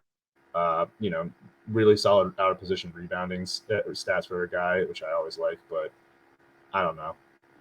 I'd say really, I guess my real answer is that he's neither up or down. But if I had to choose one, it's just down, just because I think nor look at different directions in terms of development and opportunity on that team. Yeah, I also agree on that. You've already mentioned this one. I don't know if you still have like a take on it. Denny Abdia. Yeah, it's hard trending up until we know what that rotation is in Washington. Whether or not there's a trade in the works that frees stuff up around him. So for this season, I'd say he's trending down. Generally, I like him though. I like him. Maybe the fact that he's trending down this year makes him trend up because his value is going to drop a little bit the coming season. But it's really hard to say that he's trending up with all the glut of forwards that are on that team and no real indication as to who's going to play over who at this point. Got it. And this is another player that, if given a chance, would definitely contribute and bring in solid fantasy stats. Yeah. One of the lone kind of like young guns in the Los Angeles Lakers, Horton Tucker. I want to say that he's trending up, right? Because they just signed him to a new deal, like a lot of money to tie up for the Lakers, given their cap restraints. And there is like that starting shooting guard role is very much up for grabs. Like you could say that Wayne Ellington probably has the inside track because he's a good and reliable floor spacer. And he is competing with Malik Monk, who's also a guy who can create for himself offensively. But THT he's their guy, like they just signed him. There will be more opportunities for him to play this year than in previous years. I think that they have a vetted interest in letting him grow in being a contributor for, again, like the Lakers, they really threw a whole bunch of guys, like they're just shaking up the snow globe and they're kind of waiting to see what falls where. So based off of all that uncertainty and these avenues for opportunity, I'm going to say he's trending up. How about this dude, Otto Parker Jr.? He's been a fantasy contributor in his initial years at Washington Wizards with a very depleted lineup for the Golden State Warriors. Do you think he has a chance to redeem his value? Not. It would take an injury or two, frankly. I think. I mean, I only say that because Porter has been a really solid fantasy contributor, and he'll have an opportunity to start this season, especially with news that James Wiseman is not healthy and won't be able to start. That means that we're going to see a lot of Draymond at the 5 to start the season, which will open up opportunities for him at the 4. But they also have Juan Toscano Anderson there, who does a lot of that like connectory for rangy defender, can shoot the 3 type of player. Otto Porter is a better player than Toscano Anderson, but he's also going to be learning that system, and he still battles injuries from here and there. He's been pretty rusty. There's a world where he could be a contributor for Golden State, but in my mind, I think that it was going to take an injury or two for him involved in that capacity, especially once Klay comes back. So I'm going to say trending down. Yeah, maybe in those weeks that Klay Thompson isn't available yet, maybe he gets some run. But I don't think he would like kind of stick. Thing is, they gave up Eric Pascal as well, so maybe there's some wiggle room there for the PF position. Speaking of Klay Thompson, would you draft him? Because people are still drafting him. Yeah, I wouldn't draft him. No, it's really hard to. I mean, in Yahoo changed their rankings and have now put Klay around the 120 range. Much easier pill to swallow if you want to draft him there. But let's be honest with ourselves. I mean, Klay Thompson, best case scenario for him when he was like at the peak of his powers, he was like a top 60 player in Golden State, just because, granted, Kevin Durant was on the team at that time, so he was a third option offensively. But I don't know, man. Like, I can't see Klay this season, especially after 2 devastating injuries, 2 years of missed action. He's going to come back and be a top 100 player. I can't see that at all. if you have if he's your last pick, by all means, go ahead and draft him. You draft anyone with your last pick, but I would not take him inside the top 100. And if you have like an expectation that he's a guaranteed, all-star level wing this year and he comes back, you really should reevaluate that, because they're going to be very careful with Klay. They're going to really just, they're going to roll him back into playing shape because they want him in the playoffs. For this season, he's. I'm not drafting him. We'll see how he looks, and maybe we'll go there next year. Yeah, totally agree. And then this next forward is someone that you missed earlier in the Memphis Grizzlies lineup, but That's right. you didn't miss anything because he would definitely won't start for the Memphis Grizzlies as well. So Brandon Clark, he has been like a household name for quite some time in terms of, hey, this dude can provide solid stats. But as time goes by, he goes to the second stringer, now probably third stringer for the forwards here in the Memphis Grizzlies. Yeah. I think that, he definitely slowed down a little bit last year, especially at the start of the season. Like, he had this weird jump shot mechanics that he had been testing out. Like, someone broke his jumper. That we're still looking for him. Authorities are still trying to find that man who did that to Brandon Clark's jumper. But he also started figuring things out towards the end of the season. And I think that there's an opportunity that he has a term that's thrown around a lot in HoopBall, post-hype, where a guy is hyped up, doesn't perform, and then goes into the next season without that hype, but actually maybe should have it because he's still, all the reasons that you were hyped up on him before still exist. Clark is still a really solid 9-category leagues player. He's got a nice stat set, very efficient, and he has avenues to play at the 4 and the 5. I think swapping Valanciunas for Steven Adams is probably more favorable to him playing those center minutes. Of course, he is also competing with Xavier Tillman for a lot of those touches. I'm going to say he's trending up, though, because I do think that after a slow start last year, people soured on him. And I think that there is still a world that he can play enough minutes and get himself to a top 100 level, even with these guys all healthy.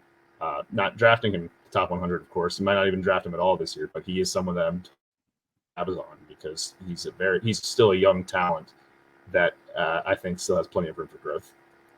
Yeah, he can also be that, him and DeAnthony Melton might be that kind of 6th, 7th man in their lineup, because I think their best rotation would be Ja Morant, and then maybe Desmond Bane because of his shooting, and then you have Kyle Anderson, and then you put in Triple J, and I would rather have Xavier Tillman over Steven Adams. I think for me, that's a very solid lineup. Maybe not their first 5, but maybe the lineup that gets more minutes. Next up, we've kind of touched on him earlier, Terrence Mann. I think he should be trending up, right? Yeah, no doubt. He is, I think, likely going to start this season for the Clippers. I mean, there's a world maybe he doesn't. Because like we said, we talked about Batum earlier. There's a chance that he starts with George and Marcus Morris. But Terrence Mann showed us a lot last year. Especially in the playoffs. I think he's earned a rotation role, a considerable one, no doubt. Surprisingly enough, that playoff hype did not translate to fantasy drafts. He's not getting drafted pretty much at all right now. So he's totally a guy I'm comfortable with taking with your last pick if you can get him there. I mean, upside as a points and threes and steals guy. We'll see what kind of role he has. There's the Clippers actually have a decent amount of options to go with to sort of plug in the Kawhi usage, but he's a leading contender for sure, and you gotta say he's trending up. Yeah, he's also one of a possible last pick for me in terms of really, rolling the dice. This player has an opportunity, but he's kind of again a boring one compared to other players. But Justin Holiday really had a decent run last season. With TJ Warren out, maybe he could replicate that, and I guess one of the best category that he can offer is steals, right? So do you think he has that ability to trend more up compared to what he did last season? So long as Warren is out, he is trending up relative to what our expectations were heading into this season, which is that he is going to be, Justin Holiday is just going to be more of a bench player, really not all that involved. But if Warren's not starting to start the year, then I think it's fair to say that Justin Holiday moves into that starting lineup. Also, a guy I wouldn't draft, but a guy I would definitely stream to start the year for those steals numbers. So he's trending up in a certain capacity. He does have to worry about the Chris Duarte is definitely someone who exists that could take some opportunities for him down the line. So long term, he might be trending down as they try and transition more to the youth that they acquired in the offseason. Yeah, for sure, for sure. And speaking of steals, this one I really like this player. Oh, me too. Matisse Thybulle. So, I mean, he should be drafted, right, in standards. At least This if you really wanted to pump up your steals and blocks with all of the fuzz with involving Ben Simmons, I yeah. really love him as those flyer picks in the last 2 rounds. It's exactly, I share the exact sentiment. He's my favorite target at the end of drafts. He's someone I wound up with at the end of the draft earlier for the exact reason that you just said. I mean, if he is not involved in a Ben Simmons deal and he's left behind, everyone's just like, oh, Tyrese Maxey's going to be that guy, right? No. They're probably going to bring back a point guard, and it's actually going to be with Thybulle that I think really ascends because the complications. He's not a great shooter. Ben Simmons isn't a great shooter. Those two, they can't coexist on the floor as frequently as one might like, given their defensive upside. But if you have a floor spacer at that point guard spot for Philadelphia, that opens up a slew of opportunities for Thybulle to come in. And, we've already seen him just destroy with steals and blocks, like you said. There's a real opportunity for him. It should have been Simmons trade free up minutes that he can be that small forward of the future, defensive ace, can win you a category on his own in steals. I mean, he's one of the better steals and blocks players in the entire NBA. So I like him a lot as a late round, as the last pick flyer. You have nothing to lose by drafting him there and a whole lot to gain, depending on how that trade pans out. Should it ever happen any of these days? Another optimism angle for Thybulle that I have in mind is they really want Danny Green to be present and healthy in the playoffs, to the point that I would assume that if they get a lot of wins, maybe Danny Green is one of those players they tone down to the point that it means, or it will translate more minutes and more opportunity for Matisse Thybulle, because Danny Green has been defending probably the best wing on the opponent, right? So maybe this is the season that that key or that torch will be passed on to Thybulle, especially with Simmons out. So that's another thing that really entices me to get Matisse Thybulle. Yeah, he's exciting. He's definitely you could do way worse with your last pick. Exactly. Wow, that's actually the last player that we have. It was super Look at us. solid, Alan. We've been, if you want to check a lot of, content about small forwards and couple of forwards that also plays PF, this episode is going to be a very solid reference, right? I mean, we almost did every SF available in the at We least ran top through it, 250. Yeah, exactly. But I just want to like to shout out on one of our listeners, wherein he was actually asking these specific questions from time and time again. So maybe this is the time I would let you answer this one.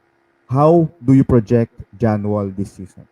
Do you still draft him top 100, or do you want to stay away? John Wall? Yeah, John Wall. No, you can't. You can't draft John Wall, man. Like, no, there's no way, because there's so many questions about where he could even end up. I mean, like, we know he's not playing for Houston.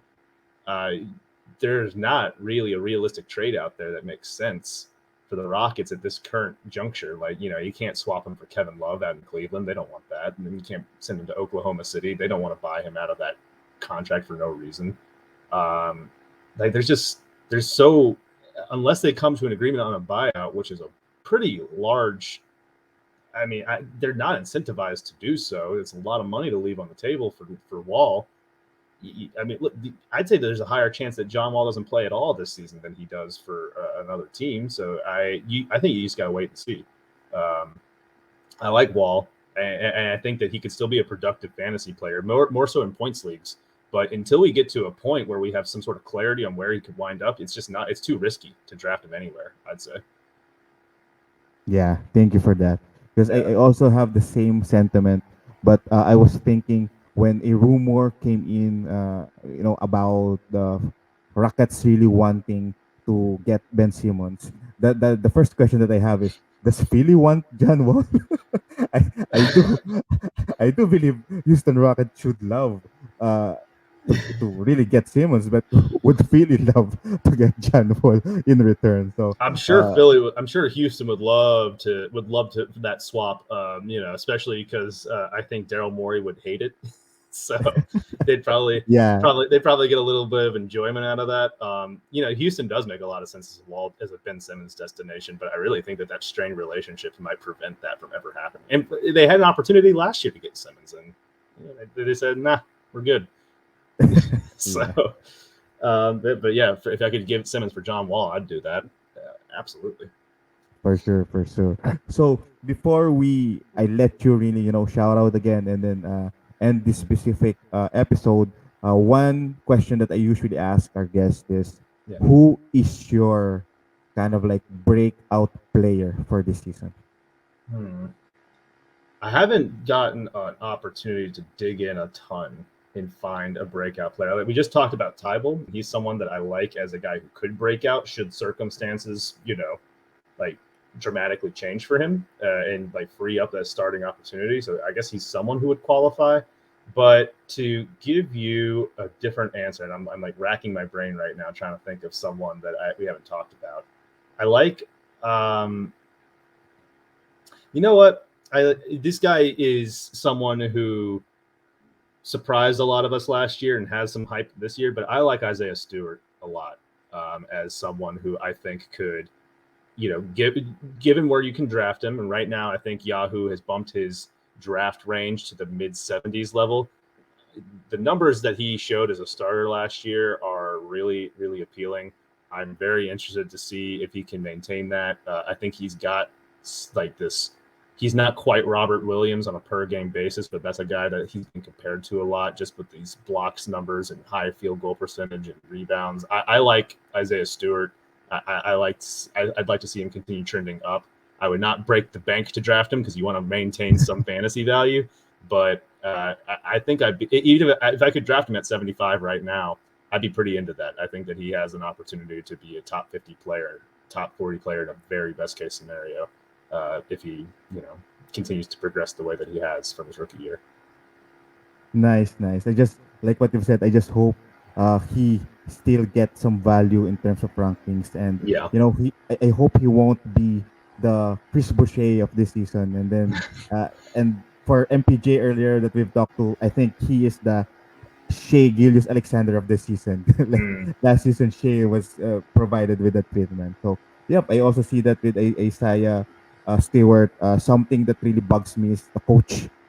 I love Yeah, Isaiah, but in terms yeah. of the coach, with them signing Kelly Olynyk, there's Yeah. also a world wherein It's similar true. to what happened last season, maybe Kelly Olynyk plays the Mason Plumlee minutes, and then And Isaiah he's gonna Stewart is play. stepping in. Like Olenek's definitely gonna play. He's a floor spacer, and they're gonna want like that's valuable to have for your young guards to have a guy that you can play some pick and pop with, right? Like so, I would hope that he gets more minutes at the 4, and that you continue to give minutes at the 5. But you're totally right. Dwayne Casey could throw a wrench right into this, so that's a very scary pick that I decided to go with.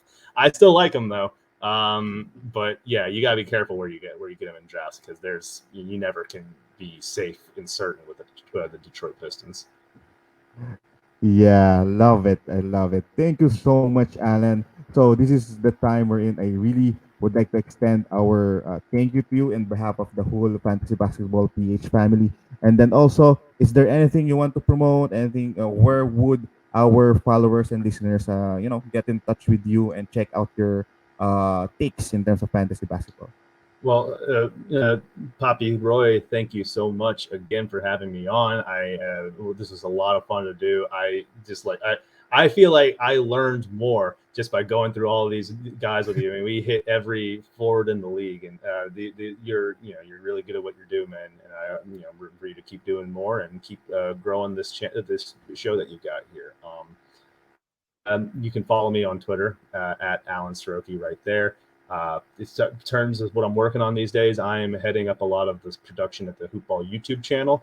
We are doing, we're rolling out content there on a more regular basis. Did a mock draft, and we're going to have another one coming up later this week. Right now, we're doing these, like I mentioned earlier, we're doing a video breaking down all the top 100, trying to project the top 100 players in the NBA by team. There's just a lot of fun doing stuff over there. So go check out those videos and subscribe to the HoopBall YouTube channel. It's a lot where you can find a lot of my work this offseason. Nice. Are you the ones designing the new videos? Because I saw your DFS videos. Super lit, bro. Yeah, I'm. We're gonna get back into more of those too. But yeah, I'm definitely. I'm sort of guiding people in and out of the channel. We're roping really all HoopBall creators, and doing more visual versions of their podcasts on there too. And maybe I'll be hopping on a lot more of them because of that. But for the most part, it's just fun getting to interact with so many different people and help them put out their content in different mediums. Great. Again, thank you so much, Alan. We've learned a lot, and then I really hope we get to see you more here, and then learn from you more here in the show as well.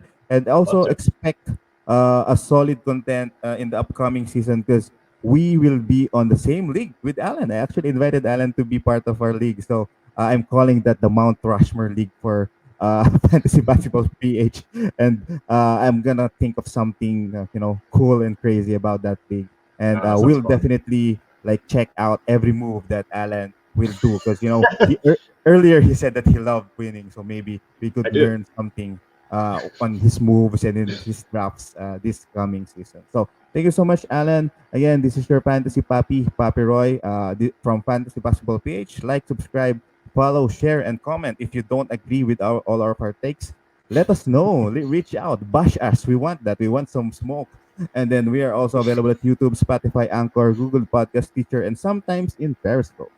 So this was another solid episode for Fantasy Basketball PH. Have a nice day, guys, and thank you so much. Thanks, Alan. Thanks, bro. Thank you, man. See y'all.